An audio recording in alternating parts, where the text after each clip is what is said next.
ओम ह्रीं श्रीं हुं फट। एही वीडियो रे जेकोसी भी व्यक्ति श्रद्धा विश्वास पूर्वक माँ तारांकर नाम लेखन्ति ताहले तांकर प्रत्येकटी मनस्कामना 21 दिन मध्य पूरण हब।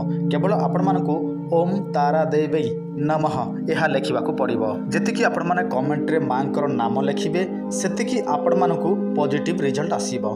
तो मु एही वीडियो रे माँ तारांकर गोटे बीज मंत्र जहाँकि पूर्वर मु आपण मानकु कहि सारी छी सेही मंत्र विषय रे कहिबी। सेही मंत्रटी को काहेकि प्रयोग करा जाए, केमिति प्रयोग करा जाए, कोन कले एही मंत्रटी सिद्धि हुए, आउ आपण मानकु कौन करने को पड़ो सबकि विषय वस्तु मुझे आपण मानक यही वीडियो जनवाई जाऊँगी। जदि आपण मानकर माँ उपर भरोसा अच्छी, आपण मैंने सबू समस्या को समाधान करने चाहती, माँ ठार किसी शक्ति नापी चाहती, ताहले आपण मैंने वीडियो संपूर्ण भाव में देखूँ।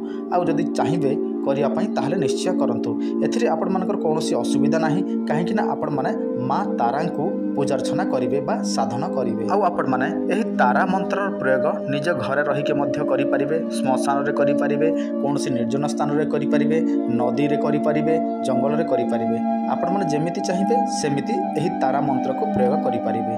आउ आपण मैंने सिद्धि करेंगे। किंतु आमर काली मंत्र अच्छी जोटा दक्षिण काली से श्मशान को जाकि करने पड़े, किंतु आपण मैंने तारा मंत्र निज घरे प्रयोग करेंगे। तो चलते जाणी ना संपूर्ण प्रयोग विधि।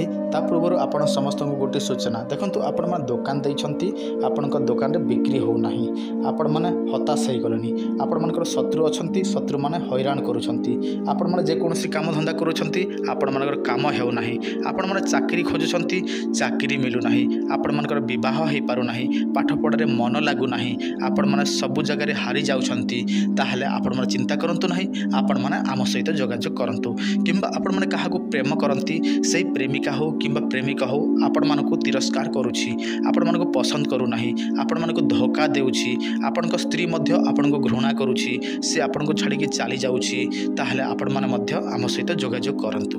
आम निश्चित भाव में आपण मानक साहाय्य करूँ। नचेत आम चैनल रे अनेक उपाय अच्छी, से सब आपण मैंने देखिकी से सबूर प्रयोग निजे जानीपारे और प्रयोग करेंगे। आपण मोबाइल स्क्रीन रे मंत्रटी देखा जाउछि ओम ह्रीं श्रीं हुं फट। देखंतु यही मंत्रटी को आपण माने निर्भुल भाव में उच्चारण करने शिखिबे। तापर आपण माने यही साधना करेंगे। आपण माने कौन करेंगे, पूर्णिमा दिन आपण माने यही साधना बा मंत्र साधना आरंभ करेंगे। किंतु करने पूर्व आपण माने कौन करेंगे, देखंतु पूर्णिमा बाकी थी 7 दिन, आपण माने 7 दिन पूर्व समस्त खराब काम त्याग करेंगे। एमती खाइबा पीवा मध्य आपण माने त्याग करेंगे, अर्थात आपण माने केवल हविषान्न भोजन करेंगे, कौन अलग कौन जिनिस भोजन करेंगे ना, केवल हविषान्न आउ निज हस्तर निजे रांधिबे एवं निजे सेटा को भक्षण करेंगे। आपण माने देखंतु स्त्री मानक प्रति दूरे रहिबे, अଯଥାରେ आपण माने कहा सहित कथबार्ता हेबे नाही, जेतिकी दरकार सेतिकी कथा हेबे। आपण माने कोन करिवे, संसार प्रति आपण माने किछि समय पई आपण माने त्याग कर देबे मोह माया। तापर आपण माने जेउ घरे करिवे बा जेउ रूम रे करिवे सेटा को आपण माने शुद्ध करिवे, गोबर रे लिपा पोछा करिवे, गंगा जल छिड़का मारिवे। तापर आपण माने गोटे आसन नेबे, आसन देखंतु तृण निर्मित आसन नेबे, नहले कोनोसी मृग चर्म ऊपर बसिकी मध्य करि परिबे, नहले नाली कंबल ऊपर मध्य आपण माने बसी करि परिबे। तो एथि आपण को उत्तर दिग को मुह करके बसवा पड़ो।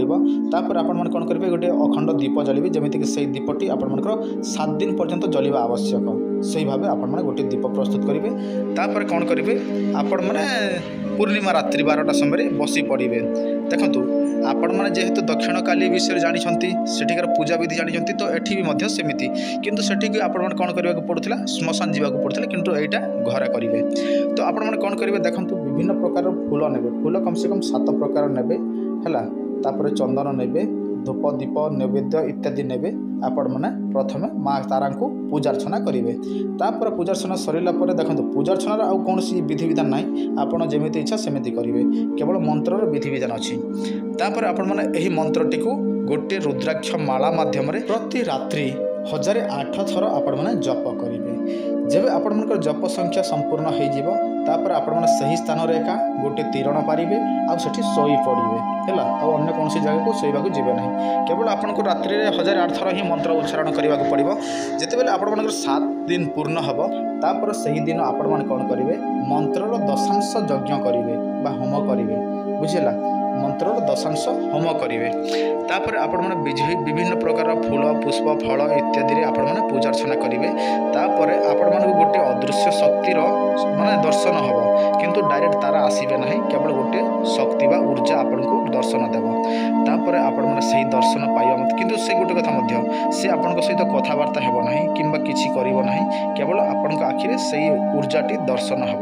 ଯେତେବେଳେ ଦର୍ଶନ ହୋଇଯିବ ତାହେଲେ ଜାଣିନେବ ଯେ ଆପଣଙ୍କର ମନ୍ତ୍ରଟି ସିଦ୍ଧି ହୋଇଗଲା। ତାପରେ ଆପଣମାନେ ଏହି ମନ୍ତ୍ର ଦ୍ୱାରା ଅସାଧ୍ୟ କାର୍ଯ୍ୟକୁ ମଧ୍ୟ ସୁସାଧ୍ୟ କରିପାରିବେ ଯେତେବେଳେ ଆପଣଙ୍କର ମନ୍ତ୍ରଟି ସିଦ୍ଧି ହେବ। ଯେମିତି କାଲି ଆପଣଙ୍କର ଜିହ୍ୱାରେ ବାସ କରିବେ, ସେମିତି ତାରା ମଧ୍ୟ ଆପଣଙ୍କର ଜିହ୍ୱାରେ ବାସ କରିବେ।